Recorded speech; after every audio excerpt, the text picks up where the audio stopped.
పరిశుద్ధత ఇచ్చే బహుమానం. ఈ దినాన్న మన అంశం ఏంటి? పరిశుద్ధత ఇచ్చే బహుమానం.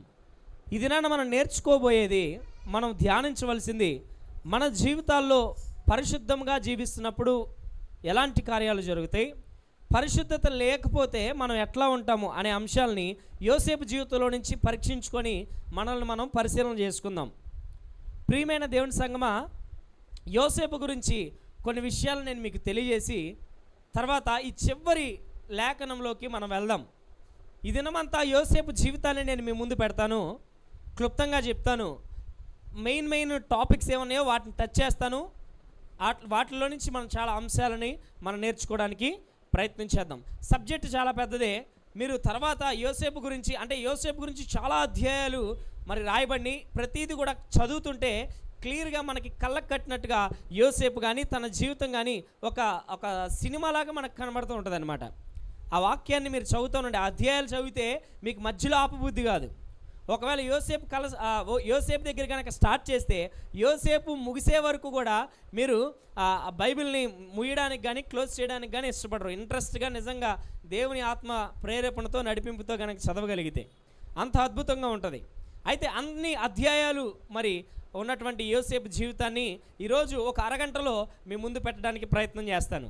ప్రియమైన దేవుని సంగమా, యోసేపు 110 సంవత్సరాలు బ్రతికాడు. యోసేపు 110 సంవత్సరాలు తన కాల వ్యవధి. అయితే తన బాల్యము ఎట్లా ఉంది?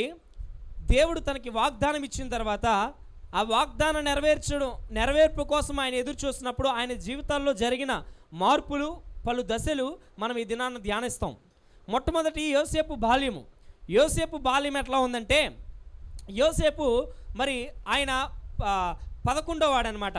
మరి ఆయనకి యాకోబుకి 12 మంది బిడ్డలైతే యోసేపు 11వ వాడు. ఆయనకి ముందుగా ఎంతమంది అన్నలు ఉంటారు? ఇప్పుడు 10 మంది సంతానం ఆయనకి కలిగి ఉంది. అయితే ఈయన 11వ వాడు కాబట్టి చాలా గారాభంగా పెంచుకున్నాడు ఆయన. అప్పటికే అన్నలందరూ పెద్దోళ్ళు అయిపోయారు. అన్నల్ని ఆ యొక్క పనులు, గొర్రెలు మేపుతా మరి మందను మేపుతా ఉండే ఆ పనుల్లో ఉంటే ఈ యొక్క యోసేపు ఇంటి దగ్గర గారాభంగా ఉన్నటువంటి సందర్భాలను మనం చూస్తాం. అయితే యోసేపుకి దేవుడు ఎంత కృపణించాడంటే చిన్న వయసు నుంచి కూడా, ఆయన బాల్యం నుంచి కూడా ఆయన ఎక్కడుంటే అక్కడ, కుటుంబంలో ఉంటే కుటుంబంలో, మరి వేరే ప్రాంతాల్లో ఉంటే ఏ స్థలంలో ఉన్నా కూడా బాగా కనెక్ట్ అయిపోయేవాళ్ళు, యోసేపుని మరి ప్రేమించేవాళ్ళు. యోసేపు మీద ఒక ప్రత్యేకమైన కన్సర్న్ ప్రతి వారికి కలగడం మనం మరి ఓవరాల్గా యోసేపు హిస్టరీలో మనం చూస్తాం. అయితే ఆ యొక్క అంతమంది అన్నలు, అంతమంది సంతానము ముందున్నప్పటికి కూడా యోసేపుని తండ్రి చిన్నవాడు కాబట్టి ఎక్కువగా కొంచెం పట్టించుకునేవాడు, మరి ఎక్కువగా టైం స్పెండ్ చేసేవాడు. అయితే ఆయనకు ఒక విచిత్రమైనటువంటి ఒక వస్త్రాన్ని, ఒక అంగీని తండ్రి తయారు చేసి ఇస్తే మరి యోసేపుకి ఆ వస్త్రాన్ని ఇచ్చినప్పుడు అన్నలు బాగా ఈర్ష్యపడ్డారు. మరి ద్వేషము, వారిలో కుళ్ళు లేదంటే ఒక పగ వారిలోకి రావడం జరిగింది. కేవలం ఒక వస్త్రం వల్ల మాత్రమే ఇంత పెంచుకున్నారంటే కానే కాదు. ఆ ఒక వస్త్రం మాత్రమే కాదు, కానీ యోసేపు చాలా ప్రత్యేకంగా చిన్న వయసు నుంచి కూడా జీవించేవాడు. చూడండి, ఈ వాక్యం ద్వారా యోసేపు జీవితం కంప్లీట్గా స్టార్టింగ్ నుంచి ఎండింగ్ వరకు మీకు మొత్తం కూడా మీ మైండ్లో ఫీడ్ అయిపోద్ది. ఇంకా దానిలో ఇంకా డీప్గా మీరు వెళ్ళాలంటే చదువుకుంటే సరిపోద్ది. కాబట్టి బాల్యం నుంచి తన ముగింపు వరకు నేను అనేకమైన అంశాలను చెప్తున్నాను. కాబట్టి శ్రద్ధగా మీరు ధ్యానం చేయడానికి, మరి నోట్ చేసుకోవడానికి, మైండ్లో గుర్తుపెట్టుకోవడానికి ప్రయత్నం చేయండి. అయితే ఆయన కేవలం ఒక వస్త్రం వల్ల మాత్రమే దూషించబడలేదు, కానీ యోసేపు చిన్న వయసులోనే ప్రత్యేకంగా జీవించేవాడు. ఆ ప్రత్యేకంగా జీవించడానికి గల కారణం ఏంటంటే, ఆయనకి తన బాల్యంలోనే, అంటే టీనేజ్లోనే 13 సంవత్సరాల లోపే దేవుడు ఆయనకి కళల ద్వారా మాట్లాడాడు. ఆయనని మరి 12 పనులు ఆయనకి శాస్త్రాంగ పడినట్లుగా, తర్వాత సూర్యచంద్ర నక్షత్రాలు మరి ఆయనకి లోబడుతున్నట్లుగా మనం ఇవన్నీ కూడా చూస్తాం. ఇవన్నీ దేవుడు యోసేపుకి ఇచ్చినటువంటి వాగ్దానం. ఏంటిదండి ఆ 2 కళలు? ఏంటి? దేవుడు యోసేపుకి ఇచ్చిన వాగ్దానం. అయితే ఆయన చిన్న వయసు నుంచి కూడా ఆ కళలను, ఆ దర్శనాలను దేవుడు మాట్లాడుతున్నటువంటి ఆ యొక్క కనెక్షన్తో యోసేపు చిన్న వయసు నుంచే కనెక్ట్ అయి ఉన్నాడు. కాబట్టి దాని మీద ఆయన ఫోకస్ పెట్టాడు. నేను నా వాగ్దానాన్ని ఎలా స్వతంత్రించుకోవాలి, నా జీవితంలో నేను ఉన్నతమైన స్థితికి నేను వెళ్ళడానికి ఎలా జీవించాలనేది చిన్న వయసు నుంచే ఆయన ప్రాక్టీస్ చేయడం మొదలుపెట్టాడు. ఆయనకి దొరికిన ఒక కీ పాయింట్ ఏంటో తెలుసా? యోసేపు జీవితం మొత్తంలో ఆయన దేవునికి నమ్మకంగా ఉండడానికి ఆయన నేర్చుకున్న ఒకే ఒక్క ప్రధానమైన అంశం ఏంటంటే, పరిశుద్ధంగా నా జీవితాన్ని కాపాడుకుంటే నా వాగ్దానాన్ని నేను స్వతంత్రించుకోగలనని ఆయన గ్రహించాడు. చిన్న వయసులోనే గ్రహించాడు. 13 సంవత్సరాల్లోపే దీన్ని అంతా గ్రహించాడు. మరి అలా ఈ యొక్క కళలు ఈ యొక్క వాటి గురించి చెప్తున్నప్పుడు వీడు హెచ్చించుకుంటున్నాడని, వీడు కళల భావం చెప్పేవాడని అప్పుడే ఎగతాళి చేసేవాళ్ళు అన్నయ్యలు. ఆ ఒక్క కళల భావం చెప్తే కళలు వస్తే అంత ద్వేషం పెంచుకుంటారంటే కాదు. ఇక్కడ మనం ఇంకోటి గమనించాలి.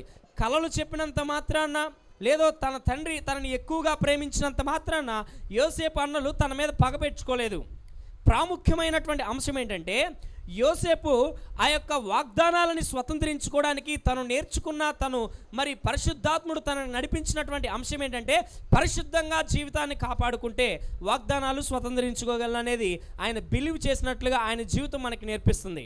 అందుకనే అన్నలందరూ తప్పు చేస్తుంటే ఈయన తప్పు చేసేవాడు కాదు. అన్నలు కూడా మంచిగా జీవించాలని కోరుకునే వ్యక్తి, ఆ లక్షణము యోసేపులో కనబడుతుంది. అందుకనే అన్నలు ఏదైనా తప్పు చేస్తే తండ్రి దగ్గరికి వచ్చి అన్నలను సరిచేయడానికి వాటిని చెప్పేవాడు అనమాట యోసేపు. ఇది వారికి మరీ ఎక్కువగా కోపాన్ని రేపింది, మరీ ఎక్కువగా పగ పెంచుకునేలా చేసింది.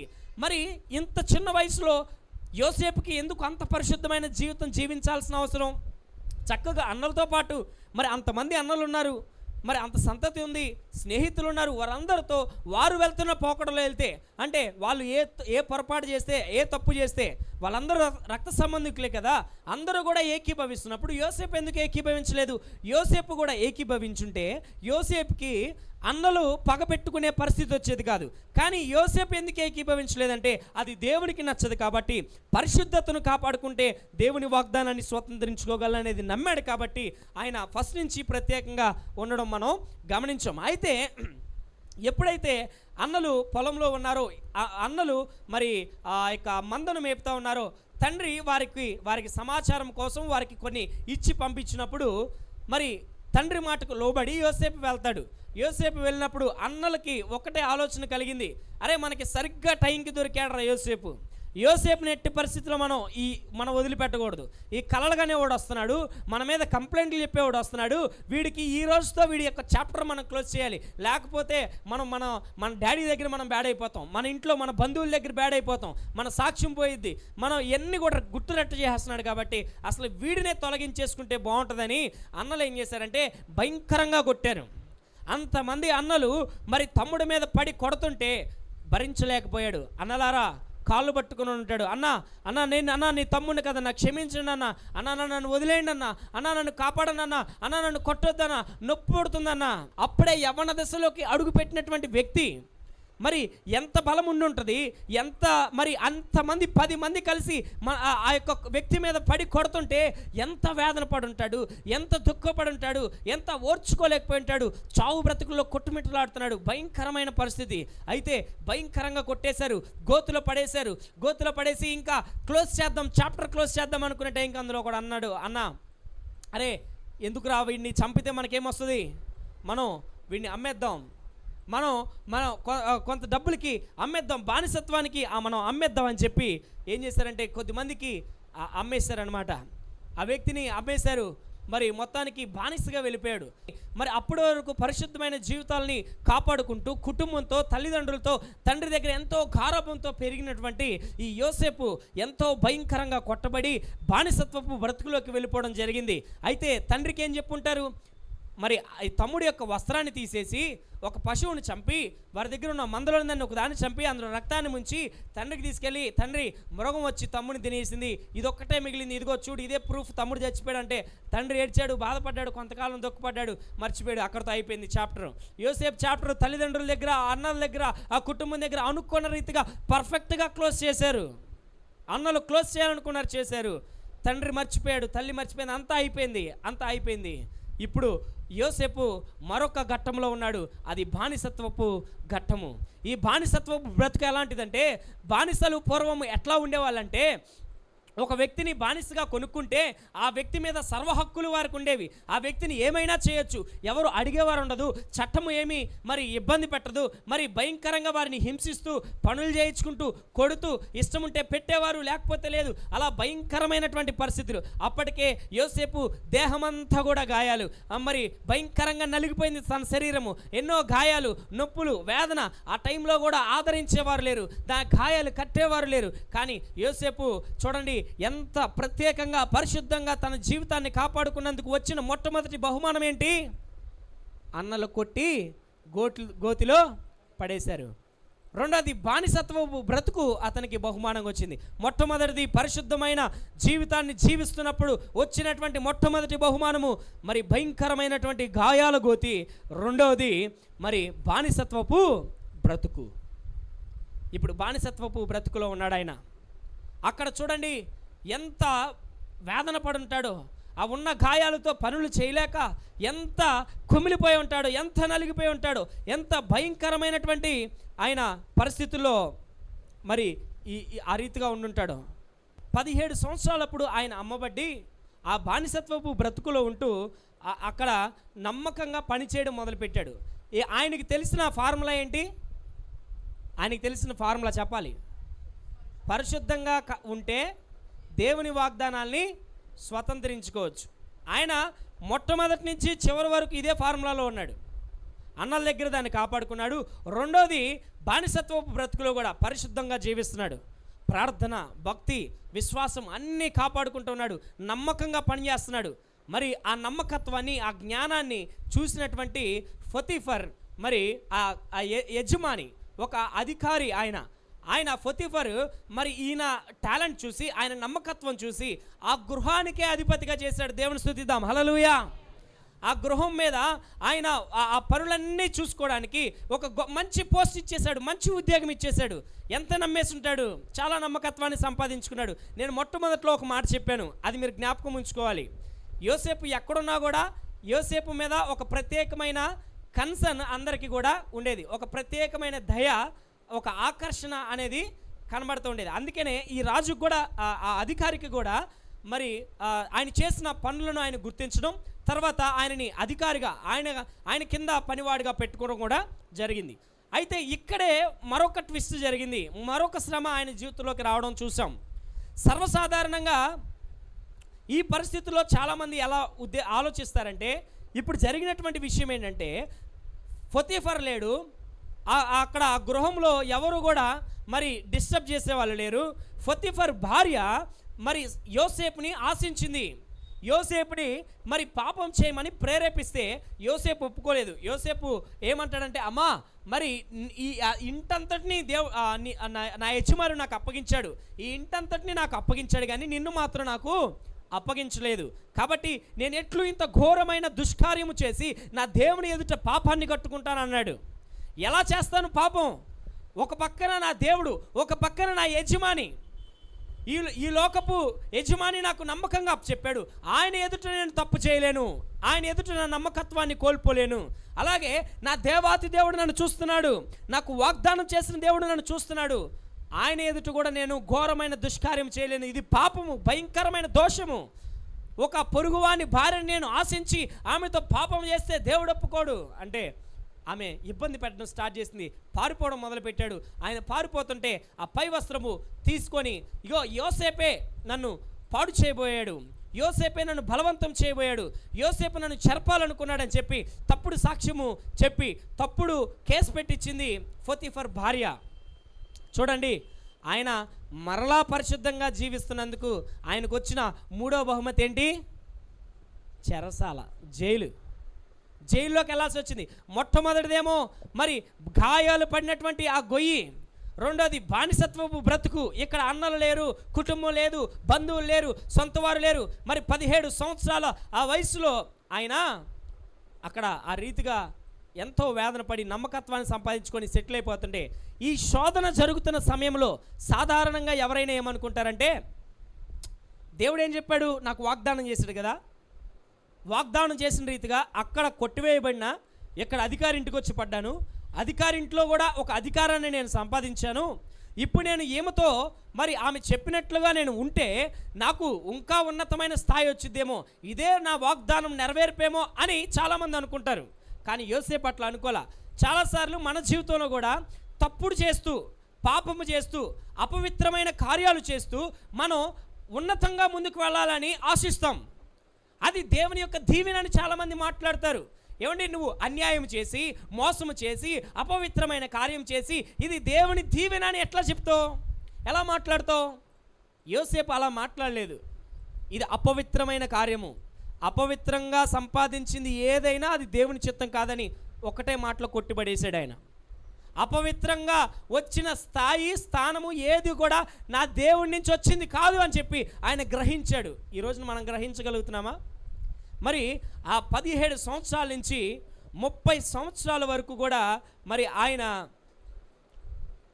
జైలు జీవితాన్ని, ఆ అధికారి ఇంట్లో ఉన్నాడు, అధికారి ఇంట్లో నుంచి జైలు జీవితం, ఈ 17 నుంచి 30 సంవత్సరాల జీవితం అంతా కూడా ఆయన బానిసత్వపు బ్రతుకులో జైలులోనే ఆయన ఉండిపోయాడు. ప్రియమైన దేవుని బిడ్డలారా, మనమైతే ఏమనుకుంటాం, అబ్బా దేవుడు ఎంత గొప్ప ఛాన్స్ ఇచ్చాడు, మనం ఒక మెట్టు ఎదగడానికి, మోసం చేసైనా మనం లాగేసుకుందాం అనుకుంటాం కదా. కానీ యోసేపు అలా అనుకోలేదు. ఎందుకంటే ఆయన ఒకటే నమ్మాడు, పరిశుద్ధంగా జీవిస్తే వాగ్దానాన్ని, చెప్పండి, పరిశుద్ధంగా జీవిస్తే వాగ్దానాన్ని స్వాతంత్రించుకుంటాం. అది నమ్మాడు. పరిశుద్ధంగా జీవించినందుకు మొట్టమొదటిగా వచ్చిన బహుమానం ఏంటి చెప్పండి? చెప్పండి, కరెక్ట్గా అందరూ చెప్పాలి. గుంటలో పడేశారు, గాయాల గుంట. రెండోది బానిసత్వపు బ్రతుకు.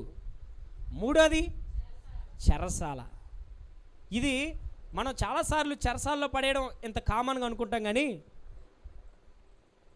ఆయనకి ఎంత వేదనో తెలుసా యోసేపుకి? యోసేపు ఎందుకు వేదన పడుంటాడంటే, జైల్లో వేసినందుకు ఆయన వేదన పడున్నాడు. ఆయన మీద పడిన ముద్రకి ఆయన చాలా బాధపడి ఉంటాడు.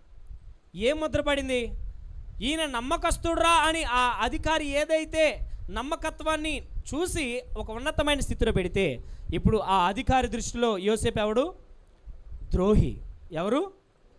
ఇప్పుడు ఆయన మీద నిందలు పడడం మొదలుపెట్టినాయి. ఆయన మీద నిందలు జరుగుతున్నాయి.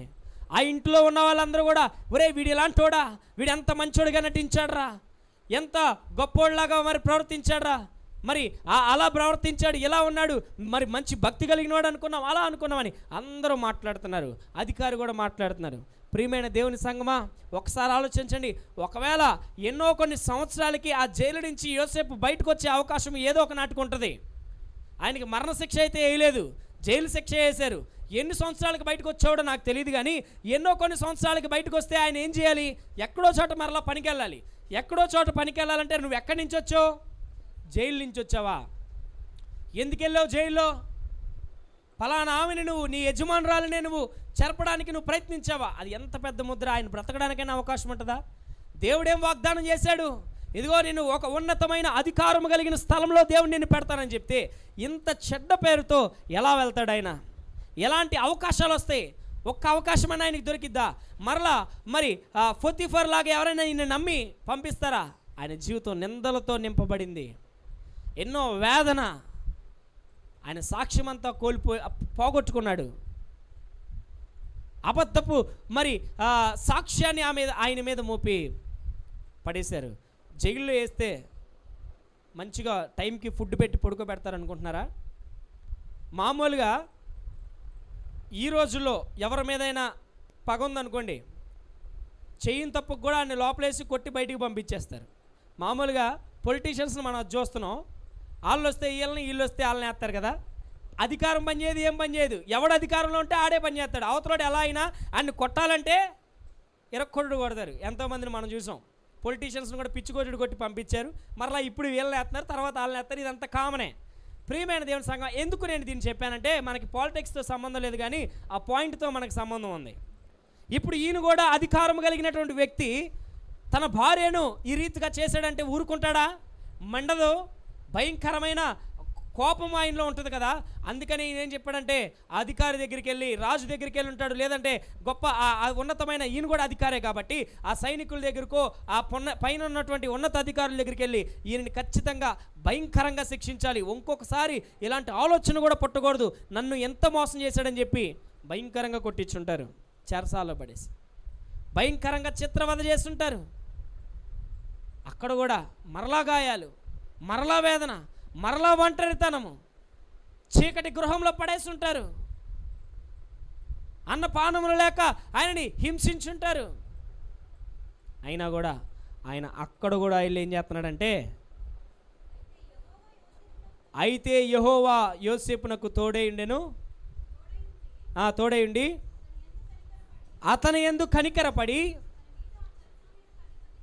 అతని మీద అతని చెరసాల యొక్క అధిపతికి కటాక్షము కలిగినట్లు చేశాను. చూడండి, దేవుడు మరలా ఏం చేస్తున్నాడు, కటాక్షము కలగజేస్తున్నాడు.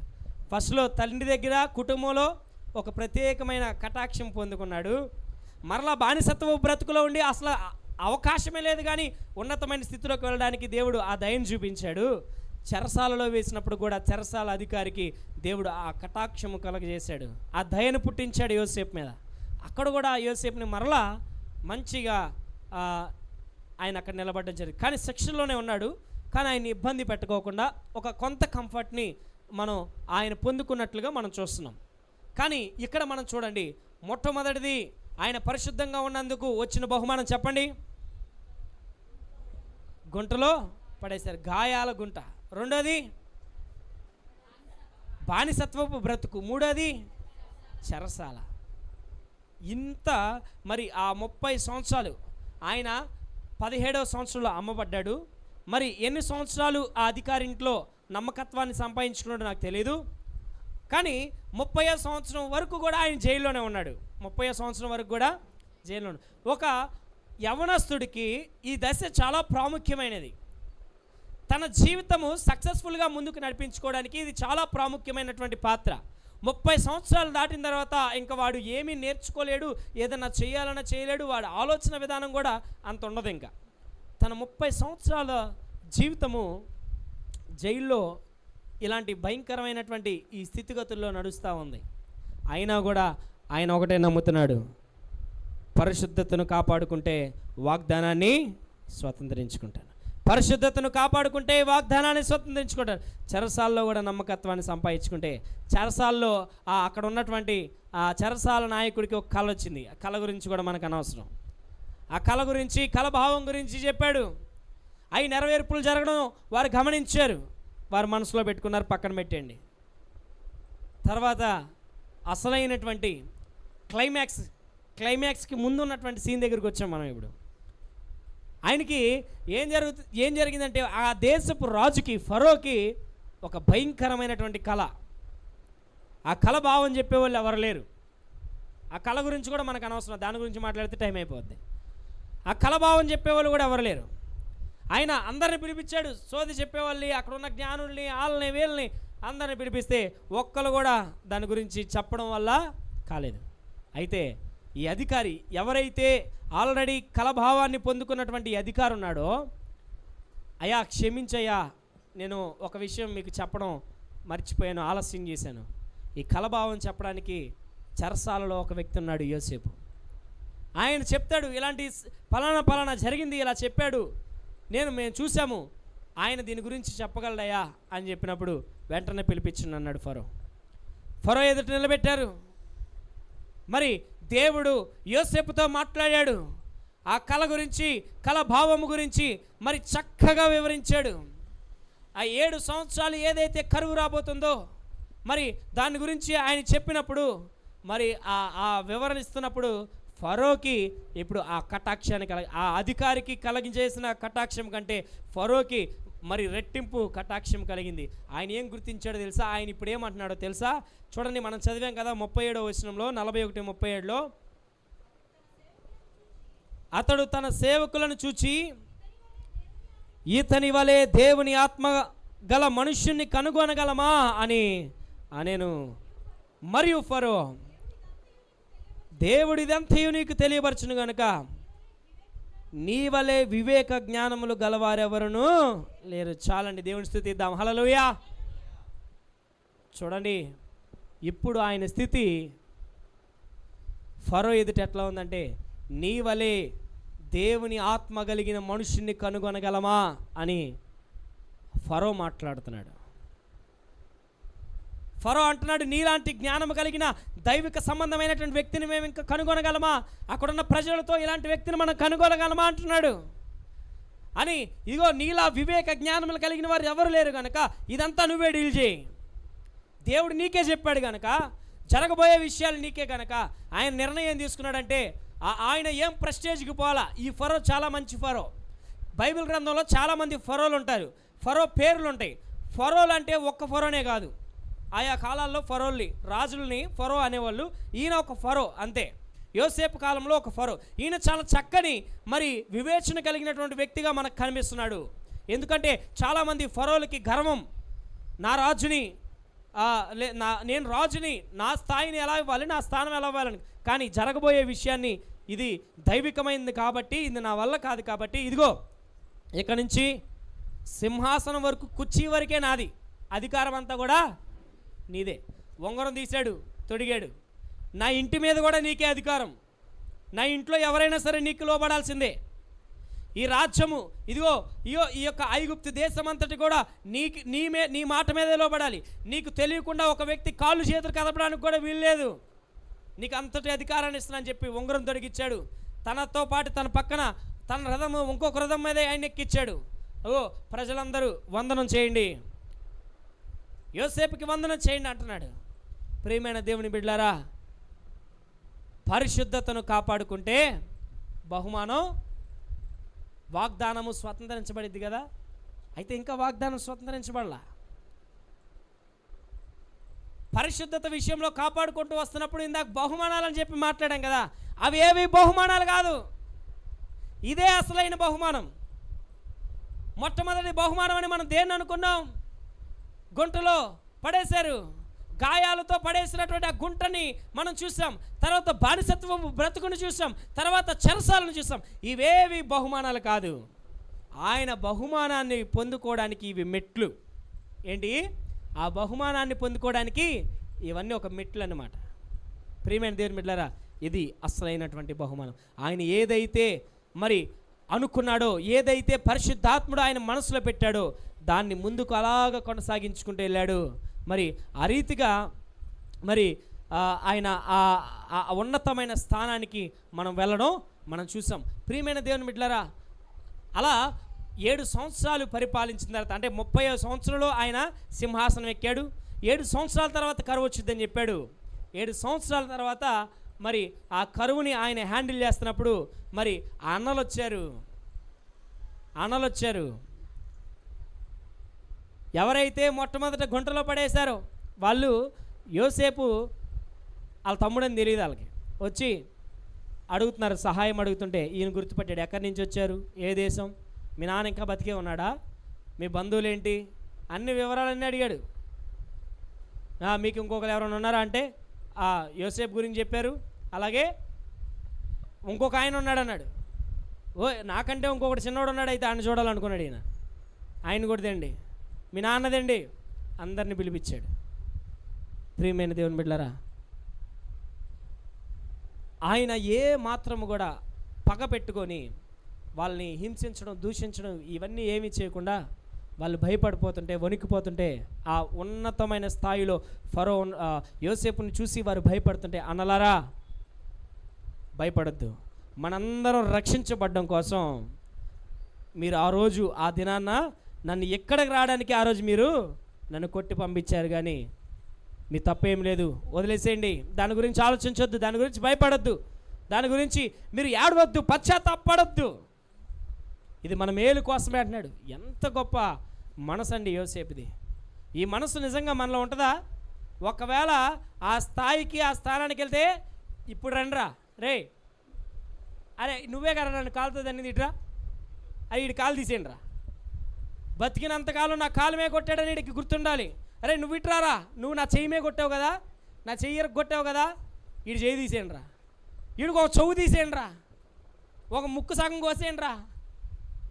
అసలు ఈ దేశమే అధికారం ఆయన చేతిలో ఉంది. అవేం మాట్లాడలేదు యేసు. ఆ అధికారము కలిగిన స్థలంలో కూడా ఆయన పరిశుద్ధంగానే కాపాడుకుంటున్నాడు ఆయన జీవితాన్ని. ఎంత గొప్ప మనసు, ఎంత గొప్ప ఆ కమిట్మెంట్, అది ఆ తీర్మానం ఎంత గొప్పది. పరిశుద్ధంగా జీవించాలనే ఆ తీర్మానం ఎంత గొప్పది. ఇదిగో నా అన్నలను నేను దూషిస్తే నేను అపవిత్రపరచబడతాను, నా అన్నల మీద నేను తిరుగుబాటు చేస్తే నేను మరలా అపవిత్రపరచబడతాను, నా అన్నలను నేను గాయపరిస్తే, హింసిస్తే నేను దేవుని దృష్టిలో మరలా దోషినవుతానేమో. ఇది దేవుని మనసు కాదు, అది పరిశుద్ధమైన జీవితం కాదనుకున్నాడు. పరిశుద్ధత కోసం ఆయన ఎంత ప్రాకులాడాడు చూడండి. 39వ ఏట మరి వాళ్ళందరినీ కూడా ఈ దేశానికి పిలిపించేసుకున్నాడు. 30 ఏట అధికారి అయ్యాడు. 7 సంవత్సరాలు మరి వాటిని స్టోర్ చేయడం అవన్నీ చూసుకున్నాడు. కరువు వచ్చిన తర్వాత 39వ ఏట వాళ్ళందరినీ ఐగుప్తుకి షిఫ్ట్ చేశారన్నమాట. ఎంత గొప్ప భాగ్యం. ఎప్పుడైతే ఆ సింహాసనం ఎక్కి కూర్చున్నాక వాళ్ళందరూ నిలబడ్డారో అదే వాగ్దానపు నెరవేర్పు. దేవుని స్తుతిద్దాం, హల్లెలూయా. ఆయన మరి 30వ ఏట సింహాసనం ఎక్కినప్పుడు వాగ్దాన నెరవేర్పు కాదు, ఆ తర్వాత 7 సంవత్సరాల తర్వాత వచ్చిన ఆ కరువుని బట్టి వచ్చారు చూసారా, అది వాగ్దాన నెరవేర్పు. అప్పుడు ఆ వాగ్దానము నెరవేర్చబడడం జరిగింది. అందరూ సాష్టాంగపడుతున్నారు. తన బిడ్డని తెలియదు, తన తమ్ముడని తెలియదు, అది వాగ్దానం నెరవేర్పు. ప్రియమైన దేవుని సంగమా, మరి మనం ఏ రీతిగా అక్కడ ఇంకా వాళ్ళ కుటుంబం అంతా సెటిల్ అయిపోయింది. ఈయన 110 సంవత్సరాలు బ్రతికాడు, ఆ మధ్యలో యాకోబు చచ్చిపోయాడు. ఇంకా వాళ్ళందరూ కూడా తరతరాలు. అసలు ఇశ్రాయేలీలు ఐగుప్తు బానిసత్వం నుంచి మోషే బయటికి తీసుకొచ్చాడు కదా, అసలు ఐగుప్తుకి ఎందుకు వెళ్ళారంటే ఇందుకే వెళ్ళారు. జ్ఞాపకం ఉంచుకోండి, అసలు ఐగుప్తుకి మన వాళ్ళు ఎందుకు వెళ్ళారు? అక్కడ సమృద్ధి ఉంది, ఐగుప్తులో సమృద్ధి ఉంది కాబట్టి ఇశ్రాయేలీలందరూ అక్కడికి వెళ్ళిపోయారు. అక్కడికి వెళ్ళి అక్కడ స్థిరపరచబడ్డారు, బిడ్డలను కన్నారు, తరతరాలు జనరేషన్స్ రావడం జరిగింది. ఒరే వీళ్ళు మన ఇప్పుడు యోసేపు తెలియని ఫరో వచ్చాడు. యోసేపు తెలియని ఫరో రాగానే వీళ్ళందరూ మన మీద ఉండడం ఏంటి, వీళ్ళు గొప్ప పనులు చేయడం ఏంటి, వీళ్ళని తొక్కడం ప్రారంభించారు. బానిసలుగా వాళ్ళని చేసి పడేస్తారు. తర్వాత మోషే వచ్చాడు. ఇదంతా వేరు. ప్రియమైన దేవుని బిడ్డలారా, పరిశుద్ధతను కాపాడుకుంటే వాగ్దానాన్ని స్వతంత్రించుకుంటాం. ఈరోజు నేను ఒకటే మాట, నేను ప్రధానంగా బలమైన మాట నేను తెలియచేయాలని ఇష్టపడుతున్నాను. ఐగుప్తు దేశము క్రైస్తవ దేశము కాదు. అంటే అంటే దైవికమైనటువంటి యూదులు కానీ అక్కడ లేరు, మరి ధర్మశాస్త్రాన్ని పాటించేవారు ఎవరు లేరు, అంటే అక్కడ ఉన్నటువంటి భక్తి కలిగిన వారు ఎవరు కూడా లేరు. అదంతా ఒక రకమైనటువంటి వారి భక్తి, వారి యొక్క ఆచారాలు, వారి యొక్క దేవతలు, వారి యొక్క దేవుళ్ళు. కానీ అలాంటి వ్యక్తులు 7 సంవత్సరాల కరువులో సమృద్ధి కలిగి ఉండడానికి కారణం ఏంటో తెలుసా? ఒక దైవికమైనటువంటి వ్యక్తి వారి మధ్యలో ఉన్నాడు. అర్థమవుతుందా? నా పాయింట్ జాగ్రత్తగా అర్థం చేసుకోండి. ఇది శ్రేష్టమైన మాట, మీ జీవితాలను బలపరిచేటువంటి మాట. ఐగుప్తు దేశంలో భక్తి కలిగిన వారు, ఆత్మీయులు, మరి దేవుని ఆరాధించేవారు, దేవుని మీద విశ్వాసం ఉంచిన వారు ఎవరూ లేరు. ఒకే ఒక్కడు రోషము కలిగిన వాడు, దేవుని కొరకు నమ్మకంగా నిలబడిన వాడు, మరి తన జీవితాన్ని పరిశుద్ధంగా కాపాడుకున్నటువంటి మరి యోసేపు ఉండడాన్ని బట్టి ఐగుప్తు దేశం అంతా సమృద్ధితో ఉంది. కరువు 7 సంవత్సరాలు వచ్చినా కూడా వారికి సమృద్ధి ఉంది. దేవుని స్తుతిద్దాం, హల్లెలూయా. ఈ మాట ఎందుకు చెప్తానంటే, పరిశుద్ధమైన జీవితం కలిగిన ఒక్క వ్యక్తి నీ కుటుంబంలో ఉంటే చాలు, నీ కుటుంబంలో గొప్ప కార్యాలు చూస్తావు. పరిశుద్ధమైనటువంటి మరి జీవితాన్ని కాపాడుకుంటూ దేవుని కొరకు నమ్మకంగా జీవించే వాళ్ళు మన సంఘాల్లో ఉంటే చాలు, సంఘము విస్తరించబడిద్ది. ఏది పరిశుద్ధమైన జీవితం మన కుటుంబాల్లో? ఒక వ్యక్తి పరిశుద్ధుడిగా ఉంటే దేశము అభివృద్ధి చెందిందే, దేశము రక్షించబడిందే, దేశము సమృద్ధిగా ఉందే. ఏది మన జీవితంలో సమృద్ధి? ఏది మన జీవితంలో? ఎందుకు ఈ కరువు? మన జీవితాల్లో ఎందుకు ఈ వేదన? పరిశుద్ధమైన జీవితాలు మనం కట్టుకోలేకపోతున్నాం, పరిశుద్ధతను కాపాడుకోలేకపోతున్నాం. నువ్వు పరిశుద్ధమైన జీవితాన్ని కనుక జీవిస్తే దేవుడు ఉన్నతమైన బహుమానాలు మనం పొందుకోగలుగుతాం. దేవుని వాగ్దానాలు మన జీవితాల్లో నెరవేర్చబడతాయి. ప్రియమైన దేవుని బిడ్డలారా, శ్రమల్లో మనం ఏమనుకుంటాం? అయిపోయింది, దేవుడు నన్ను చూడట్లేదు, అయిపోయింది. నిందలు పడిపోతున్నాయి. అన్నలు కొట్టినప్పుడు కొంచెం ఓకే 17 సంవత్సరాలు కాబట్టి ఎంతో కొంత నేను బయటికి వెళ్ళడమే కాబోలేమో దేవుని చిత్తం అనుకొని ఆయన బ్రతకొచ్చు. కానీ చెరసాల్లో పడేసినప్పుడు ఎంత వేదన కలిగి ఉంటుంది. యోసేపు ఏ రోజు కూడా దేవుణ్ణి దూషించలేదు. యోసేపు ఫలించడి కొమ్మగా ఉన్నాడు. మనం ఎట్లా ఉన్నాం? ప్రియమైన దేవుని సంగమా, పరిశుద్ధతను కాపాడుకుంటున్నావా? ఎందుకు మనం పరిశుద్ధంగా ఉండాలి? మన దేవుడు పరిశుద్ధుడు కనుక ఆయన పరిశుద్ధుడైన ప్రకారము మీరును కూడా పరిశుద్ధులై ఉండుడి. మనం పరిశుద్ధంగా జీవించాలి. అపవిత్రమైన కార్యాలు చేస్తే దేవుడు మనతో ఉండడు. ఇగో పరిశుద్ధమైన కార్యములు ఎవరైతే చేస్తారో, ఎవరి జీవితాలు అయితే పరిశుద్ధంగా ఉంటాయో వారితో దేవుడు ఉంటాడు. ఇందాక మనం చదివాం కదా, దేవుడు యోసేపుకు తోడై ఉండేను కనుక ఆయన ఎక్కడున్నా అభివృద్ధి చెందాడు. దేవుడు నీకు తోడుగా ఉంటే దేవుడు నీ జీవితంలో అద్భుతం చేయడా? అసలైన అద్భుతం ఇది కదా. ఏనాడైనా యోసేపు కూడా కలలో కూడా అనుకున్నాడు, ఈ చెరసాలలో నుంచి నేను బయటికి వెళ్ళి ఎన్ని సంవత్సరాలు ఇంకా నువ్వు కష్టపడితే దేవుని వాగ్దానం నా జీవితంలో స్వతంత్రించబడుతుందా అనుకొని ఉంటాడు. ఒక్క క్షణము, జస్ట్ ఒక క్షణం అంతే. చెరసాలలో ఉండవలసిన యోసేపు అనుకోకుండా రాజు ఎదుటి నిలబడ్డాడు.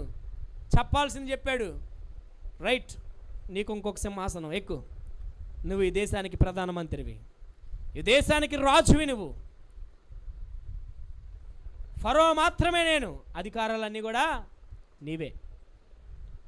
ప్రియమైన దేవుని బిడ్డలారా, దేవుడు దీవించాలంటే, దేవుడు అద్భుతం చేయాలంటే ఒక్క క్షణము చాలు. నీ జీవితంలో ఆ క్షణము ఎప్పుడొచ్చుద్దని నువ్వు ఎదురు చూడాలి. యోసేపు ఆ క్షణము కోసం ఎన్ని పరిస్థితులు గుండా నడిచాడు, ఎన్ని వేదనకరమైన పరిస్థితులు చూశాడు. చాలామంది మాకు మగపిల్లాడు పుట్టలేదండి, ప్రార్థన చేస్తే దేవుడు లేడేం లేడు. మగపిల్లాడు పుట్టకపోతే దేవుడు లేడా? ఒకవేళ మగపిల్లాడు పుట్టి ఆడు పెద్ద తాగుబోతే అయిపోయి నేను పిచ్చి కొట్టి రోడ్డు మీద అనాథగా వదిలేస్తే అప్పుడు దేవుని స్తుతిస్తావా? ఇలాంటి వాళ్ళని కూడా మేము చూసామండి. మన వెంకటాద్రిపురంలో ఉన్నారు. మగపిల్లడు పుట్టలేదని వాళ్ళ బిడ్డకి ఆమె దేవుణ్ణి వదిలిపెట్టింది. ప్రియమైన దేవుని బిడ్డలారా, కష్టం వస్తే దేవుణ్ణి వదిలేస్తావా? కష్టం వస్తే దేవుని దూషిస్తావా? ఏది నీ భక్తి? అప్పుడే కదా నువ్వు ఇంకా పరిశుద్ధపరచబడాలి.